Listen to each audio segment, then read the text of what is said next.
blood and feathers. A chicken suddenly appeared in the basement near all those strange devices. We chased it up and down the tower until finally Elaine caught it and, grabbing the bird by the legs, continuously pummeled it against the stone floor until the whole room filled with blood, feathers, and screams. She seemed a little disturbed by her sudden loss of control. We all were. With the torn chicken legs still in her hands, she kept on mumbling repeatedly that she's usually quite patient and in control, and for the life of her, she did not understand the emotions that had suddenly and temporarily hijacked her. We consoled poor Elaine as we gathered the chunks of poultry and prepared a delicious meal. A good scene to include in the picture for levity. Never forgotten. Elaine Fairfield told me how she met Ama Kumura in the parks. They met in a group dedicated to finding missing loved ones, led by a brother who had lost his sister while investigating strange yet similar disappearances.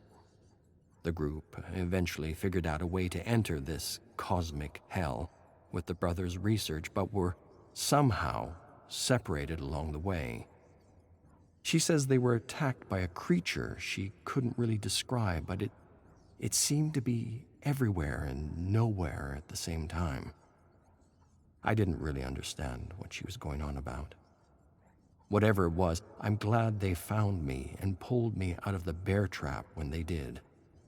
I'm also glad the brother entrusted Mr. Park with the research before they were separated. And I hope there's something in there that will help us return home. Otherwise, we'll probably end up doing to each other what Elaine did to that poor chicken.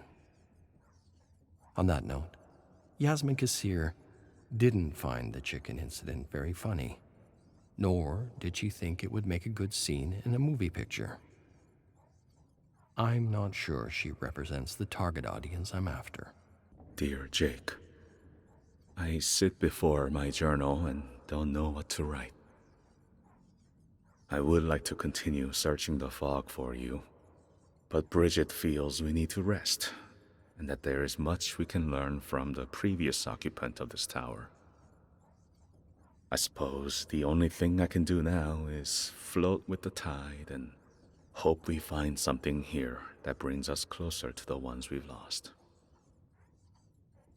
A few of us gathered around a small fire in the study and told stories about loved ones we've all heard 100 times but acted like it's the first time. I suppose that's because we know it helps to talk, laugh, and remember the good times. Amma told us about her little girl building motorcycle engines, upgrading scooters and racing them in her small village. This version was a little more embellished than the last. No one can be that good on a scooter, even if it had been modified or upgraded with plane parts. Nevertheless, they were amusing stories. And she told them well, up until the moment she stopped abruptly, staring blankly at the fire, lost in a memory. No one said anything for a long while. I stared at the leaping flames and thought of the time you first learned to ride a bicycle. You were 4 years old, and the first thing I taught you was how to fall. I told you to push yourself with your feet and fall safely to the left or right side. We practiced falling safely until the fear of falling was gone. Then I showed you how to pedal fast and use the speed to keep your balance. You succeeded on your first try because you were no longer scared of falling. You were so happy you jumped off your bike, hugged me, and told me I was the best dad in the world. If I were to die today and live in that moment forever, I would be a blessed man. I miss you with all my heart, and hate what happened between us. I only hope for another chance to make things right. Jaden, 1. 23-year-old Jaden pushed through the fog as he approached the entrance of an abandoned motel. He wiped the cold sweat from his brow, opened the creaking door, and entered the dark lobby. At once his heart sank as he stared upon a grim scene of death. Strewn across the floor were human corpses and the decaying remains of squid-like creatures, unlike anything he had ever seen before. He took a moment to compose himself. His bruised face, swollen feet, and tattered clothes gave testament to the long and arduous journey through this dark dimension to find his adopted sister, Haley. Back home, he had connected with others who had lost loved ones in similar circumstances, and together they had collected relics and artifacts with secret symbols that eventually helped them open a portal into this world made of nightmares. But no sooner had they entered the nightmare than they had been separated while being attacked by a shadow creature with an insatiable appetite for darkness. Now Jaden was alone. Without the research, or the codex as some of them had grown accustomed to calling it, he wasn't sure how he would escape when he found his sister.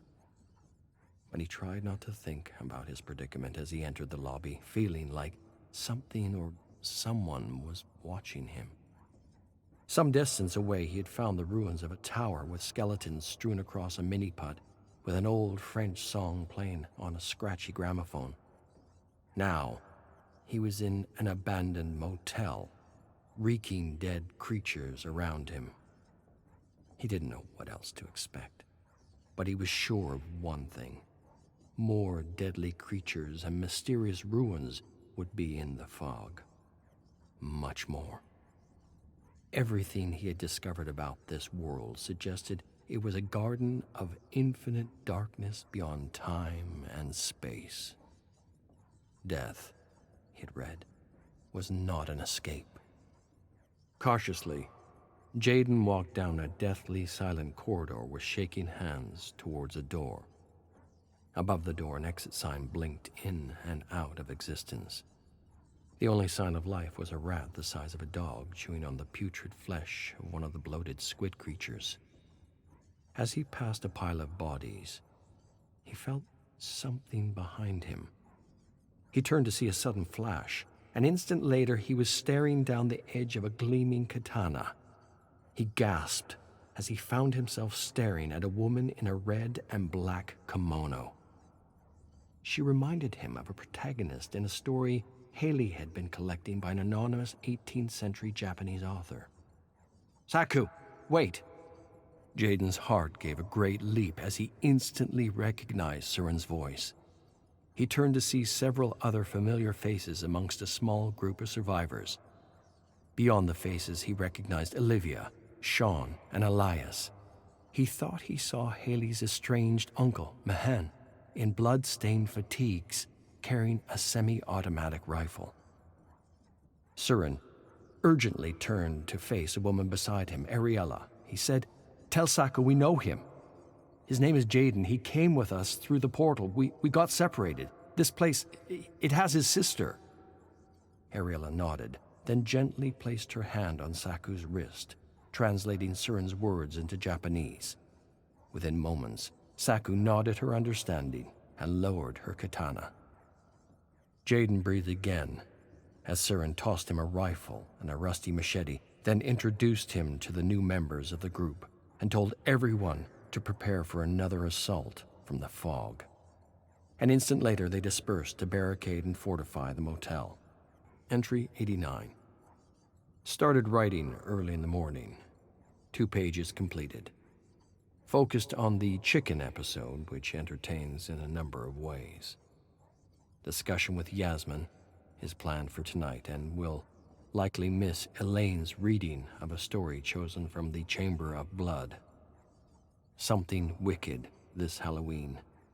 Elaine claims the story is set in a world not unlike this one, lost and forgotten.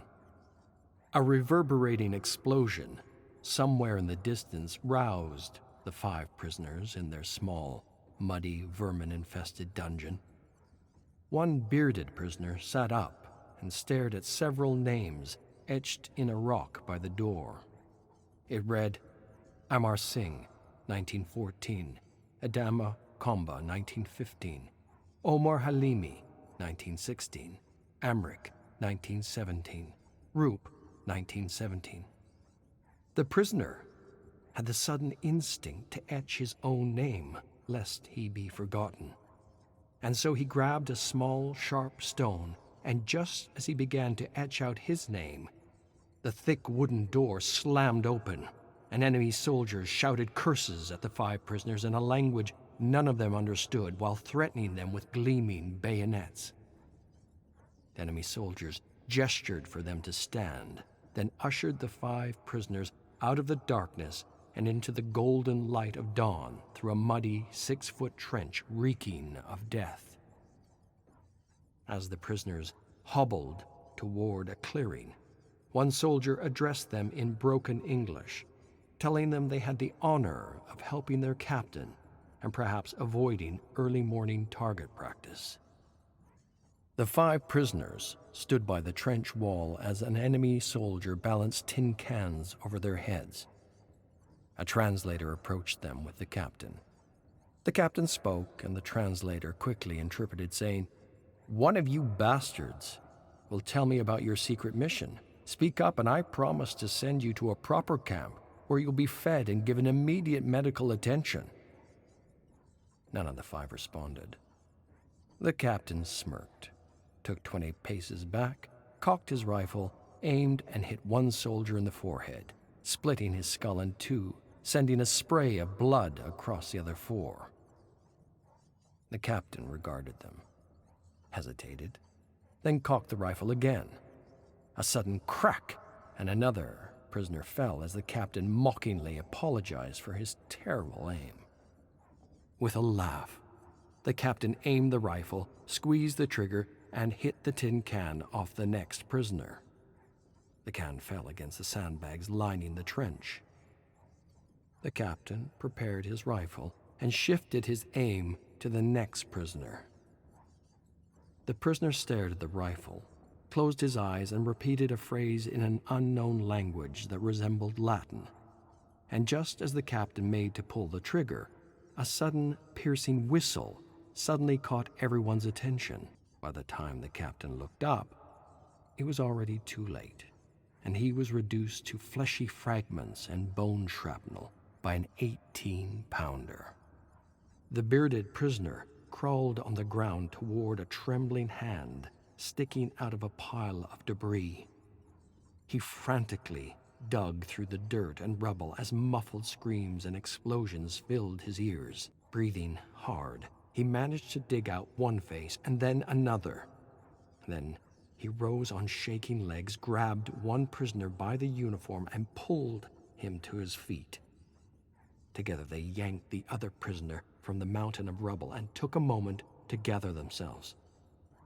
Limping and coughing, they grabbed rifles from the ground, rushed towards a ladder, and climbed over the trench and into the barren wasteland. Leaping over decomposing horses, the fleeing prisoners fell into a massive crater as bullets thumped in the mud all around them. As they desperately scrambled out, jumping over bodies and rats and pushing through clouds of flies, they suddenly and unexpectedly entered a maze of barbed wire attached to the scorched remains of trees. Pushing their way out of the maze, they once again entered a clearing and sprinted away without looking back until they heard the rumble of an engine in the sky. They turned to see the plane. One prisoner froze, grabbed his rifle, and aimed as the plane approached them. Holding his breath, he pulled the trigger. Large crows took flight from corpses. The bullets screamed through the air and missed. He cocked the rifle again, calmed his nerves, and waiting for the right moment, squeezed the trigger.